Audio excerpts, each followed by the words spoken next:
दोस्तों नमस्कार। जेल से निकलते ही चुनाव की तैयारी। जब से नरेश मीणा जेल से बाहर आए हैं तभी से उनके साथ में हजारों लोगों की भीड़ है।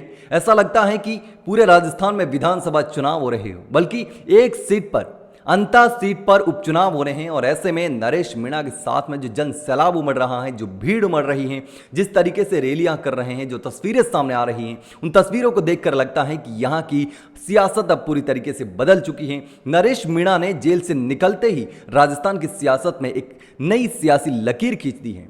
और अब अंता में भी नरेश मीणा कई दिग्गजों की परेशानी बढ़ाने वाले हैं। यहां पर प्रमोद जन भाया का अच्छा खासा दबदबा है और नरेश मीणा और प्रमोद जन भाया के बीच में टक्कर रहने वाली है।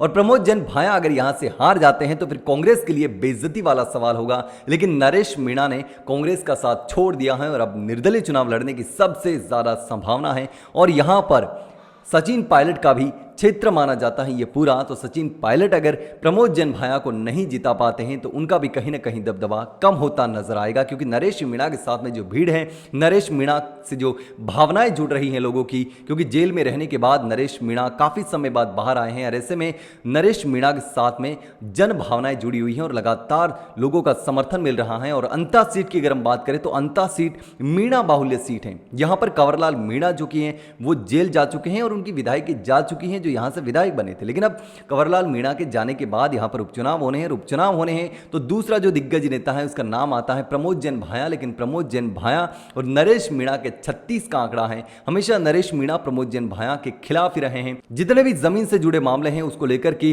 प्रमोद जन भाया को कोर्ट से भी राहत नहीं मिल रही, उसको लेकर नरेश मीणा भी लगातार मुखर है। नरेश मीणा के समर्थकों ने भी आंदोलन किया था और उसको जेल भेजने की मांग की थी। और ऐसे में अब नरेश मीणा बचते हैं और नरेश मीणा के साथ में लगातार लोग जुड़ रहे हैं। ऐसे में अब देखना होगा कि अंता में नरेश मीणा चुनाव जीते या नहीं जीते हैं। नरेश मीणा ने ऐलान तो कर दिया है कि कहीं भी अगर उपचुनाव होता है तो मैं वहां पर खूंटा गाड़ने वाला हूं।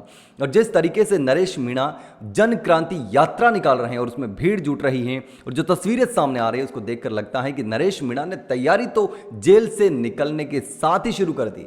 और अब बस चुनाव का इंतजार है कि कब चुनाव हो और कब चुनाव नरेश मीणा लड़े। लेकिन दोस्तों आपको क्या लगता है, नरेश मीणा यहां से चुनाव जीत जाएंगे? क्या चुनाव लड़ेंगे? कांग्रेस से लड़ेंगे या निर्दलीय लड़ेंगे या बीजेपी से लड़ेंगे? दोस्तों आपको जो भी लगता हो मुझे कमेंट करके जरूर बताना।